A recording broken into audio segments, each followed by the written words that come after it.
Hi, good morning and good afternoon for Good night. good night for some relations, researching mainly education, science, and innovation diplomacy.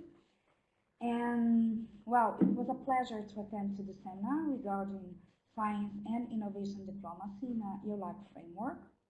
I will present a fast wrap-up of the presentations with a brief conclusion. So we started with Marcia's presentation, bringing a vision from the industry, in which she points out that the window for catching up, gaining competitiveness in the digital economy is closing for emerging countries as Brazil. And the traditional industry model had before a place for emerging countries like us, with raw materials and cheap labor force that helped the technological transfer. However, the digital economy now has higher stakes and is changing the global chains of value. So we are facing now difficulties to transfer these technologies and factories to emerging countries. Here. We have now to invest massively in this digital infrastructure to be able to enter in the innovation ecosystems. Well, with global innovation and global integration, with open innovation and international companies now, we have some key factors that can help us to make it happen. She pointed out the cross-border innovation, lower the regulations, and the interplay between government, academy, and industry, the traditional triple helix, that now is being changed in some situations for quintuple helix, since new actors are being brought into the discussion. Following her presentation, Pedro stressed the difference between science and technology, more based on cooperation, and innovation, more based on market access and the development of national capabilities.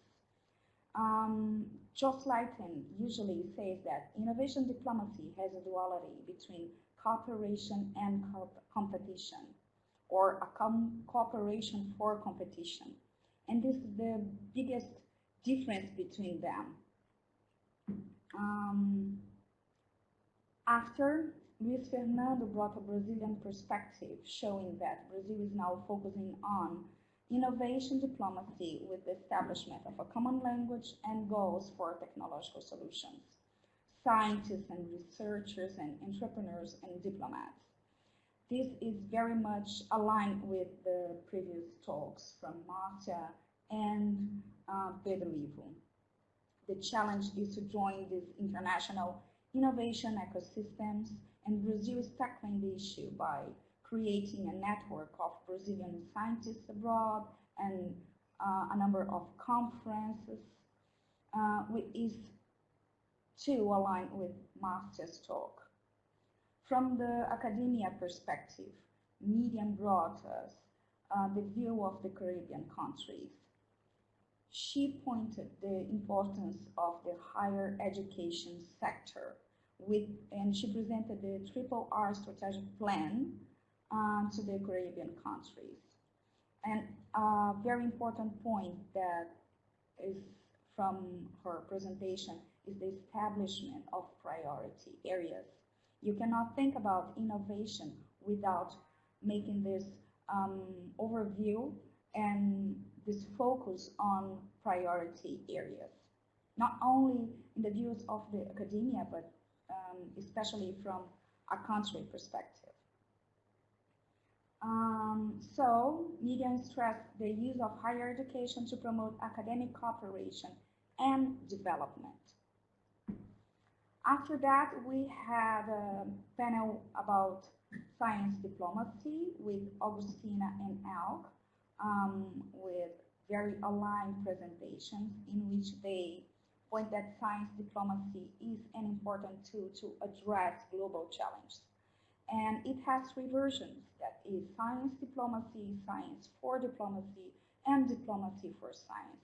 This broad concept allows us to see science and diplomacy to feed themselves each other, and to build trust and a common language between scientists and diplomats from different bureaucracies to collaborate in bilateral and multilateral framework.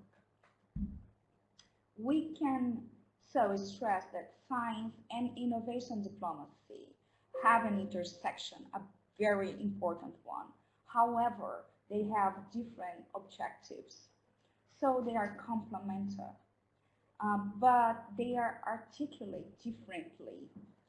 While science diplomacy has this more collaboration perspective, innovation has this market view, very strong, that leads us to a competitive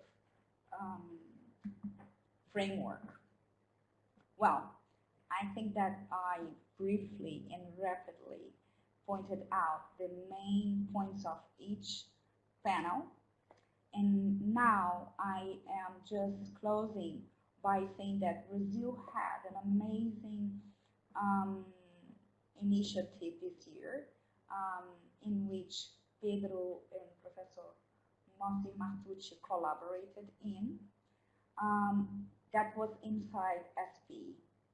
It was a major venture primarily funded by FAPESP as an advanced school, and it was a success in bringing together scientists from all over the world in different areas, diplomats, Brazilian governments, agencies, and entrepreneurs, to an enlightening dialogue regarding science and innovation diplomacy. And as Pedro has already mentioned, the creation of the São Paulo Innovation Framework on innovation diplomacy. The product of the school is a rich network on the theme and the creation of a specialized journal. We are now working on a structure that will allow the articulation between major sectors involved in science and innovation diplomacy, that is academia, government, and industry. The next edition is now being designed in a new format and will be launched in the next semester, probably with a sectorial approach to better explore the innovation diplomacy challenges. Well, we hope to see you in Insight 2020. Thank you very much to all of you.